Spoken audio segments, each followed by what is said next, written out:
Welcome to A Diary of a Professional Tennis Coach with Mark Gellard and Candy Reed, sponsored by the ERT 300. Well, delighted on this edition of Diary of a Professional Tennis Coach to welcome in Xavier Pujo. Xavier, a second time for you on our podcast. The first time was the Australian Open 2024. We had a lovely chat then, and you were coaching at the time Anna Blinkova.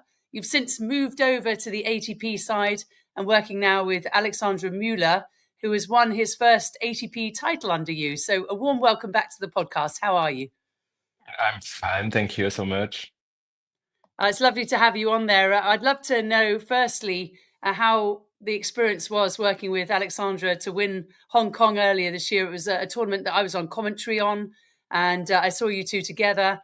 And he went on to lift the title. How unexpected was that? Yeah, a little bit, yes. My first title as a coach so far, with Alex, with whom I worked before already, or before the girls. So I knew him quite well. Improved a lot since that. Also with Jean-Christophe Forel. Yes. During the 2 years where I've been working with Anna and Barbara, and so we started to work together again in Marrakesh this year, or last year now, until 24. yeah. And so actually, I would say that since middle of the last year, I think he really started to believe that he can beat a lot of players, and he's feeling more and more comfortable in this ranking. And he especially did really good work in the preseason. But still, sometimes you're working good and the result is not coming straight away. And so this first week was amazing because also he got a little bit injured during the second match, and it was like day by day, match by match. I didn't know really how it will go in the end, and it been like this, and it was amazing. It really was amazing. And what was the injury and how did he overcome it? I think he just stretch the muscle, the big one, I don't know the name, but on the side, IT band? yeah, the big one, the butt. Yes, the butt, the glute maximus, I suppose. Yeah, something like this. So it's a big muscle, very strong, and even if it's stretched, it's not very dangerous. And we didn't do anything there. It was more like we felt that it was maybe stretch a bit, or yeah, even when it's tight like this, it means something is maybe stretched inside. Yeah. But we felt it was not too dangerous, and we say, okay, do your best, and you will see. It was like not. He could play. Obviously, he could play. So so we tried. You mentioned that he started to believe. What was the catalyst for starting to believe last year? Maybe in Rome first when he beat Rublev. Maybe in Rome, and maybe also since he played also the final in Marrakesh 1.5 years ago. Beat also Musetti there, some good players, and step by step, by losing matches but winning some also, he could see that the level is not that different. And most of time it's not really like a matter of it's not losing, like I told him. I think it was just before Rome. Yeah, we had a talk. It's not the only one, of course, but with the trainer, the physio, also that most of time he's not losing the match because of his tennis. So so in a way, the tennis is he has tools.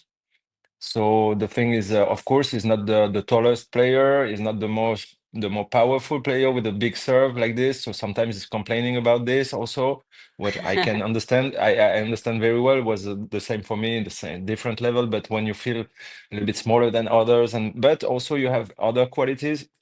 And when Jean-Christophe or me were watching the match, and sometimes they say yes, but you could have. I mean, you had the tools to win this match, and sometimes you just how to say give up in a way, Yes. or find something to escape the thing. And if you would like um fight like you did like during 80% of the match or even 90, but if you just go away for 5 minutes or 10 minutes, sometimes it's too much at this level. And just looking at the results from Hong Kong, the tournament that Alexander won. So he beat Marc-Andre Hussler from Switzerland 6-3 in the third, then a win over Miramir Kecmanovic 7-6 in the third set, 12-10 in the tiebreaker. The last two sets were actually won by Muller 7-6. Then in the quarterfinals, a really good win over countryman Artur Fils 6-1 in the third.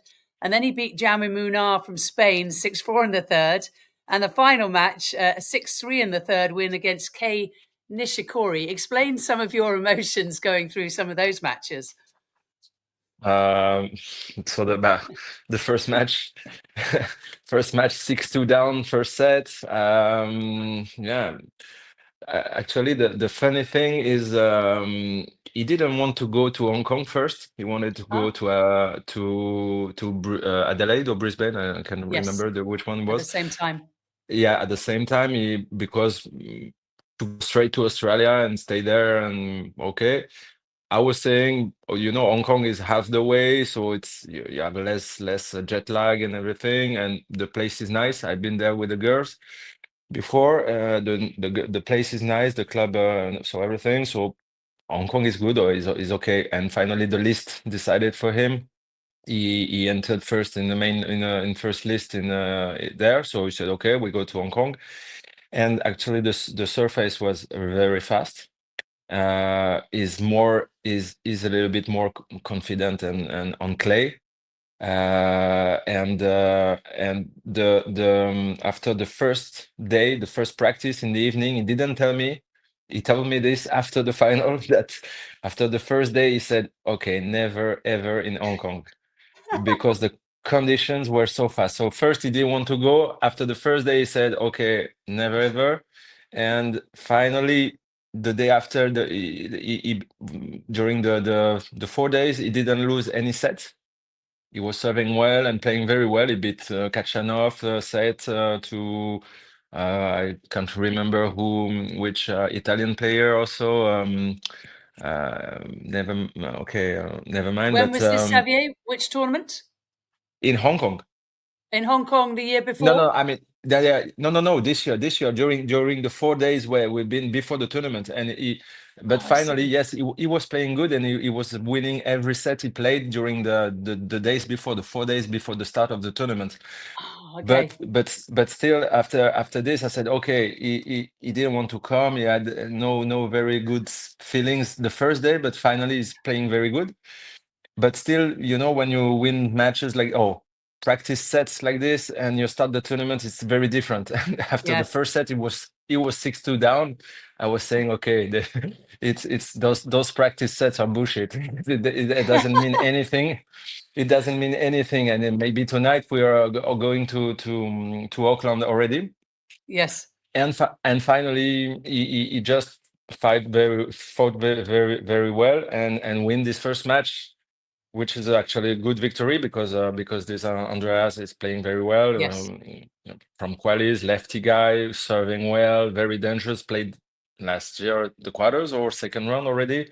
So yeah, very good player, good victory for the first, and just like this. And then Kekmanovic is such a good player also. We saw it yes, in Australian Open again.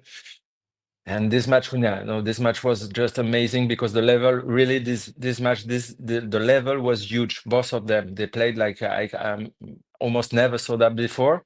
No mistake, playing fast from the baseline. Two games pretty similar, and he was down the whole match. He lost the first set. He was one breakdown in the second set, and one like saving two match points. I cannot remember second set or third, but I think in the second set, and again one set down on the third. I think Ekmanovic was serving for the match two times in this match, and finally he won like a crazy match with a crazy tiebreak, last tiebreak. yeah, So like this again, but with the pain at the end of the match, he had to play doubles after. Oh, Yeah, it's right. 1 hour later, 1 hour and a half later, he had to play a double, so he couldn't play, of course, full. And fortunately, had a day off the day after, so we did this recovery and everything.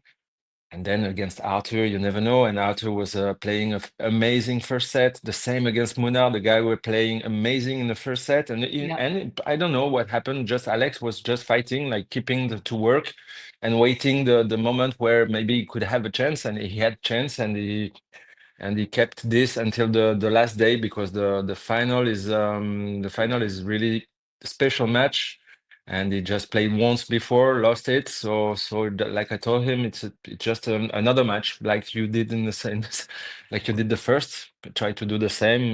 yeah. It's a special match, and in the same time, it's just another match where you have to do the same. It's just incredible. How many times do we hear stories like that where players aren't interested, particularly in the tournament, and then they have a bad first match, they just about come through it, and then they go on to win the tournament? It happens so often. It's just Yeah, a fabulous story. yeah. I always remember the Novak Djokovic quote on Alexandra. I think they played each other in the first round of the 2023 US Open. I don't believe you were working exclusively with Muller then, but No, but I was in the team, and I was watching the match. Yeah, I was on the match. okay. And I remember Novak just saying, he's better looking than me, but that's not enough in this sport. And it looks like Alex is built on his good looks, that he's also got a really good looking game. And you said it's full of belief, and now he's got an ATP title. How many more do you think he can win? Where do you think his game can go? I know that's a difficult question to ask because it's a bit open ended and it just depends so much on variables. But what kind of potential, I suppose, has Alexandra got? Yeah, it's hard to say. I would first is really like the mental part, like believing, and I'm sure now he know, because since that I think he already played Sinner just Yes. before in Roland Garros. Sinner, he played Alcaraz then in the second round in Wimbledon.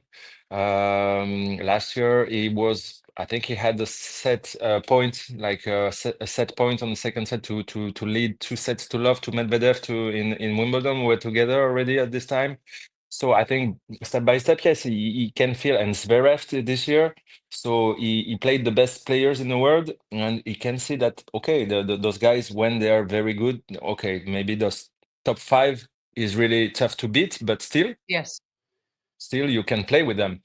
And except those guys, to me, everybody he can beat everybody. But so this is the first part, and then in the game, we work a lot on the serve, actually, to make it better, because it's very important, of course, shot in the game.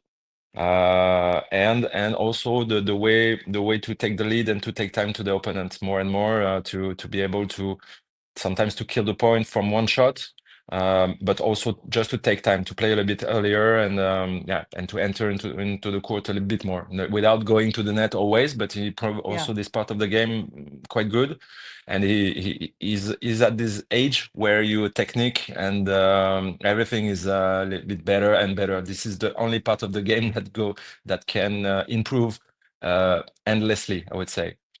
Of course, Um, the physical and the mental also, and the but the mental. physical is going down maybe a little bit, so you will need a recovery. We take care of the body a lot, but for the rest, you improve still.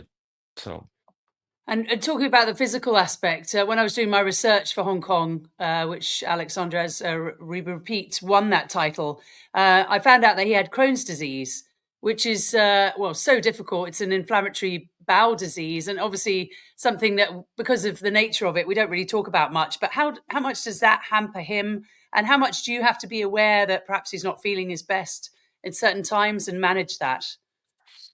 by experiencing the situations, for example, this year in Roland Garros, he had with the bad weather, he had 2 or 3 interruptions during the match, and we had the same against Kekmanovic, I would say. Mm, Or the okay. match was so long. We started at 12 maybe and finished at almost 5 or 6. The match was long, but there are like 3 or 4 times we had to stop, and so the way we is feeding is important, and by experiencing, he knows better and better what he can do, what he cannot Mm. do, and now he's also, yeah, just managing it, maybe more, how to say, with confidence about this. Yeah. We know that he can be a little bit more tired than others, sometimes after. So at this period, when he feels tired like this, I mean, we're not pushing too much, and accept to rest. I think um, players and tennis players, we a lot of discussion about this, also the calendar and everything.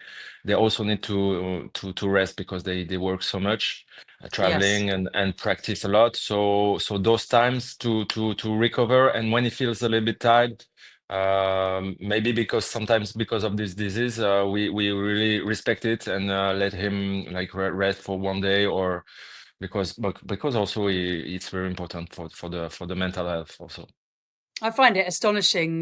We've got, of course, Alexander Zverev, haven't we, with type 1 diabetes, and there's a female on the WTA Tour that's just done really well that has all kinds of problems, and it's just astonishing that these people can get to the top of a very difficult sport and have these difficult things to deal with. But I suppose it shows a lot about their character that they can overcome this. And I was just looking at Alexandra's schedule. So obviously he's won Hong Kong, which must have taken an awful lot out of him, and he's played the Australian Open. But apart from that, the schedule's been pretty limited in 2025. So what's your plan for the rest, or certainly the upcoming months now? Yeah, Alex is someone who is playing a lot of tournaments still. So it's something we talk about, and we know that in the amount of tournaments, you cannot be 100% all the time. So, but in a way, that's the way he wants to maybe to have less pressure on tournaments. If you decide to play less tournaments, maybe you're better shape, but sometimes maybe you put a little bit more pressure on the tournament. So we decided, yeah, to play as much as possible, and of course we know that sometimes we won't be good. I mean, because of the travel, because of everything, and sometimes you're just not in the best shape of your life. You cannot be every day. But that's the way he likes to be. So, and he's not afraid of traveling and everything. So me neither. So we're traveling a lot. So the schedule would be after. So he's now in Argentina to play Yes. Challenger in Rosario on clay. Because we decided also to put this on the. He's a clay court player first, even if he's improving a lot on every surfaces. But we had to experience this how do you say, this trip, this tour, South Yes. American, which is a little bit for a clay court player. I think it's something special also. Yeah, to play the guys over there with the crowd, and the atmosphere there must be crazy. So we already left with the trainer for this first tournament, Challenger, which is a way also to maybe to get points, or to get used to clay again. Yeah. Then is Buenos Aires and Rio. After we go back to Acapulco, which is Right. entered in the main draw, so it's a 500. So it's good to play also for the first time, before Indian Wells and Miami, and between those two tournaments can be also another one in Phoenix or Punta Cana or somewhere. So it's a huge trip. We know that, yeah, it's gonna be long, and yeah, and let's see how it goes then. And after this will be the European on clay, and then Wimbledon, and then it's endless. Yeah. It is endless. And you get Mm. to do it all. Do you like life on tour? And I'd love to know your thoughts on the difference between coaching on the WTA side and traveling on the ATP side. Yeah, so something that I remember this question from the last time. I was a little bit I didn't know really how to answer. My only experiences with these two girls very different. Very interesting. I learned a lot actually from this experience about um, how do you say, how can I say that, to maybe to let the player a little bit more express, you say, express Yes, the desire, or more to put a feelings. yes, maybe I was a little bit more directive or with girls than I am with Alex, which is also a little bit older than the girls. But yeah, I learned a lot from girls. I should have been a little bit more patient sometimes with them, because also I realized how tough it is, and for them, because they're young still, and also because they're girls, and girls, they need a lot of even boys, but they need a lot of how do you say, uh, warm or Yeah, you're right. I support, can say that as a support. female myself. We need a lot Yeah, more sort of confidence, a lot more boosting. I think there's yeah, a lot more support. drama in general with women, and tennis Yes, brings out, I think, the worst in that yeah, regard for yeah, females. yeah. I think that's So it's absolutely factual. It's not a sexist comment at all. no, no, not at all. It's just like this, and because of more variations also on the level, on the mood and everything, Yeah. which is like this, and it's we have to take care of this and be patient and be supportive or supporting, I don't know. And so Both. yeah, and finally I think boys are different in the way they express, but they need the same in Yes. a way. So I learned a lot of the girl tour, and I still I would say, like I said before, that there's not so much difference between both tours. They're Yeah. very very lucky job I do. Yeah, coaching is coaching, isn't it? But I think so much of coaching is communication, and you have to deal with women very differently than you do with men. It's a totally different kettle of fish. But you're overall enjoying the coaching experience, and you were a good player yourself. So, how much has tennis changed since you were a player to now? And I'm just thinking of the recent Australian Open, where Jannik Sinner again blew my socks off. I watched and commentated on his match against Alexandre Muller. I don't think I've ever seen anyone move and hit the ball as hard as Mm. Jannik Sinner is right now. Yeah, I think against the Minor, he played the best match of his tournament, Yannick, and yes, it's much more physical. At my time, which is okay, a long time ago for them, but not that long, 15, 20 years ago, was we had good physical too, good head shot, racket shots and everything. But now they are like really, really strong physically. Yes. Uh, yeah, I'm. It's much more like brutal from the baseline, for definitely. I'm just a little bit afraid of the injuries I see more and more during this tournament. Everybody was like already from the third round, fourth round, already a lot of injuries, or players that you could feel they were tired, or they had Mm. some little things. We're talking about mental health for girls. I'm happy to see that Iga or who Naomi and everything, they look pretty good Yeah. now. They needed to, yeah, things in their life to realize maybe that it's a good life, but there is so much pressure, and yeah, the physical part and the calendar is if you want to play, you can play every week. It's tough. So yeah, definitely. Right now, the speed of the serves and the way they move and they hit the ball from every position is impressive. Yes. Yeah, I totally agree. It's hard, isn't it, to see how sustainable it is, given how hard these men and women are working, how many hours they're putting into it, and they're doing it week in, week out. The top players perhaps can afford to have a couple more weeks off, but then, of course, they're going longer, aren't they, in the weeks they do play? But the show for the rest of us, those watching, is just quite remarkable. I'm just so impressed by how Yeah. good these people are, and what great athletes I think they all are, Yeah. as well as tennis players.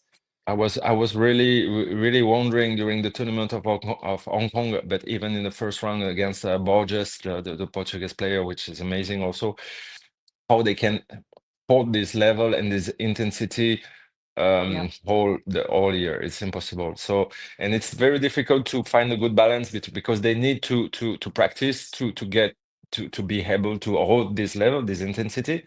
To hold it like this, you need to practice, but you need also to rest because Yes. you need power in your mind and everything. If you're practicing 4 hours a day every day, it's impossible. So the balance is quite tough, yes. And you're always playing, and so you cannot really practice. Also improve your game, find the time for the holidays, the family. Every time Alex Yeah. took some holidays, he played very well after. But in the same time, he wants to play a lot also. So all those balance are very important to find. Yes. Yeah, we had Patricia Tarabini, the coach of Anna Kalinskaya, on the podcast just before the end of 2024, and she said the most vital thing she thinks about coaching is the player happy, is the player settled, all Yeah. those things. The happiness off court then creates the happiness on court. If you've got trouble off the court, then it's probably not going to go well when you're playing matches. Do you think that's true? Yeah, of course, definitely. Alex, his girlfriend is coming sometimes. I could feel a few times that something is a little bit different when she's here or when she came already, like even for 2 days. I remember in Madrid, even if in Madrid he didn't play well, but after or in some situation, yeah, I can definitely feel when the player is happy or feeling good, is playing better. Yeah. Um, So let's go on to the next stage, I suppose, of Alex's career and the fact that you're working with him. You started, I believe, at the Elite Tennis Centre. Is that where you met? You've mentioned Jean-Christophe Farrell a few times. Of course, he is one of the head coaches of Coco Gauff. So you're based down in southern France. How much are you there? How much do you plan to travel this year? And how much a part of Jean-Christophe and Jean-René Lisnard are you at the moment? Yeah. Jean-René is the boss, and so yeah, we based in Cannes, where I live now with my family, and we did like 2 weeks in December, beginning of December, to work a lot on the physical part of so the shoulder, more flexibility on the shoulder, power on the shoulder, also power on the legs and cardio. That was the first part, very physical. We needed to be on site where we used to work with all the people there. But then we played the tournament in north of France, where we played against Cameron Norrie, and then we've been to Dubai, where Alex is living. So and he was very happy to be there. Also, that's what we just said before. And so over there, we played golf with as you saw with Federer. We met him there. Oh, We had this good time, yes. We practiced with Sinner, with Goffin, with Mpechi. So that's the this was this winter, and then we will be in Cannes like we had 5 days before to go to Argentina on clay, and sometimes in Dubai, sometimes in Cannes, and a lot in the tournaments. well, that sounds like a hard life. You've been playing golf with Roger Federer, and I Yeah, remember you saying right before Hong Kong that you'd been practicing in the off season with Jannik Sinner. And that's yeah. just an incredible warm up, isn't it? So when you said that, and I was really looking at to Alexander to see how well he was playing, and obviously he was playing very well because he went on to win the tournament. But how did you arrange that, and can you do it again for next off season? I hope so.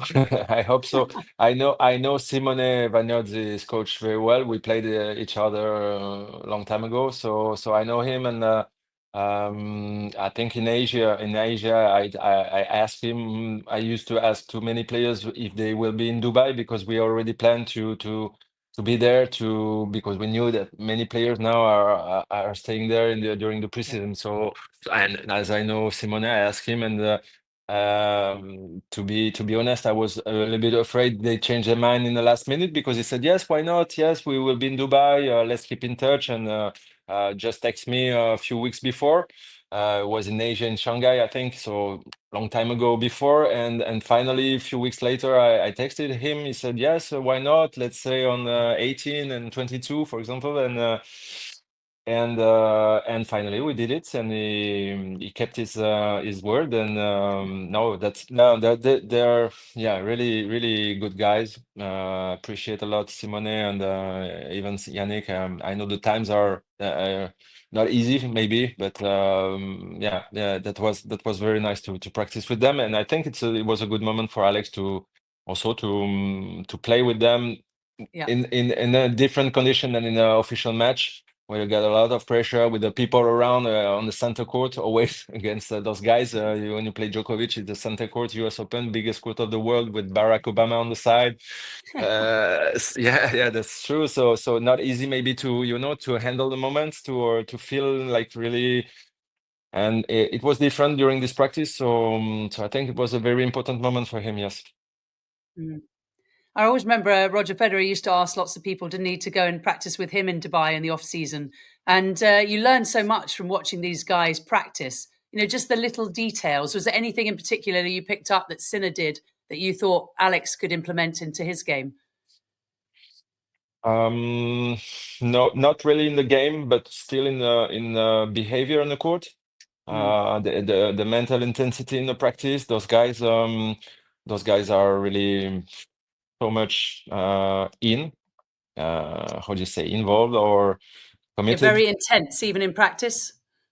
Sorry, I got. Very intense. Is that how Yeah, you would say Sinner would practice? yeah, intense, focus, and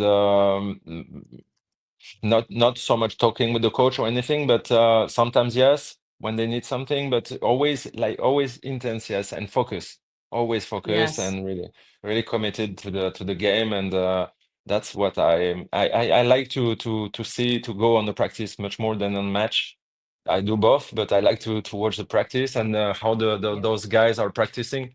Uh, Sometimes very very relaxed, like Gael in Auckland. I was watching a bit his practice, and he won the tournament. So, and to be honest, also he was practicing, but like so easy, like he used to do, and to be like a really like relaxed and funny. Yeah. I was wondering if it was a good thing, but finally he won the tournament. So sometimes you need also to be relaxed like this. But Yannick, no, Yannick is very, very professional, just very focused, not nervous, not there's something very important. Never, uh, never frustrated about or not that much. You know what I mean?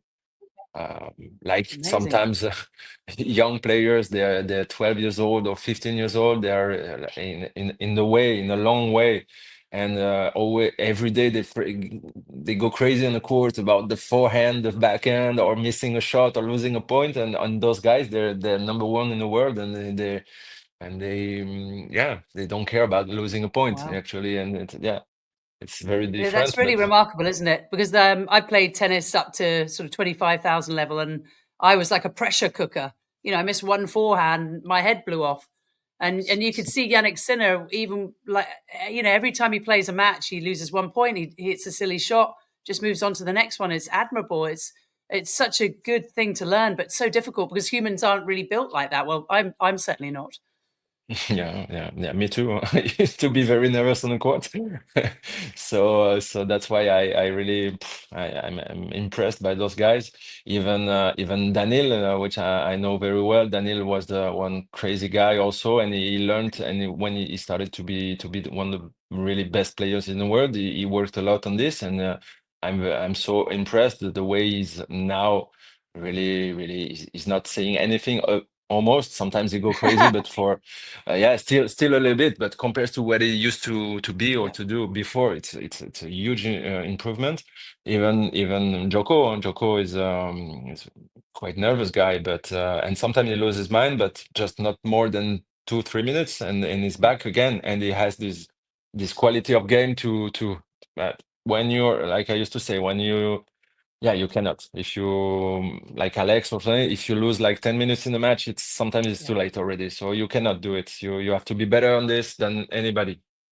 Yeah, it's a really good lesson for everyone listening, particularly junior players and players who are aspiring to become pros. Final question for you, Xavier, because I've had you for well over 30 minutes. What's Federer's golf game like, and how does yours compare? Sorry, tell again. How is Roger's golf game, and how does yours Oh, compare? no, Roger has a beautiful I swing, can't and it believe was it. yeah, of course he's Roger. Of course. He's Roger. So no, a nice swing, very nice. And but he told me at the end of the one day that he didn't play so well. But I guess he didn't. I mean, he didn't start so quite recently or not, but Yeah, not long time ago. I'm sure they will have some good fights with Rafa, and I heard that Andy is also really okay, motivated, but he's a good also player. good player. Good player. Joko also is playing good, so I'm pretty sure there would be something around golf between those guys They can join the senior tour very for soon. sure. Yeah. Xavier, you've been an absolute delight to have back on the podcast, Diary of a Professional Tennis Coach. How do people get in touch with you, Xavier, if they want to know a little bit more about you? I will be on tennis tournament, so you can come There we and go. talk And to are me. you on social media? Not that much, no. I'm Okay. old school. Oh, that's good. It's fair enough. You probably have enough time to fill. Thank you again so much. And you've been watching Diary of a Professional Tennis Coach with Candy and Xavier, and Mark will be back soon. Thanks again, Xavier. Thanks, Candy. See you soon.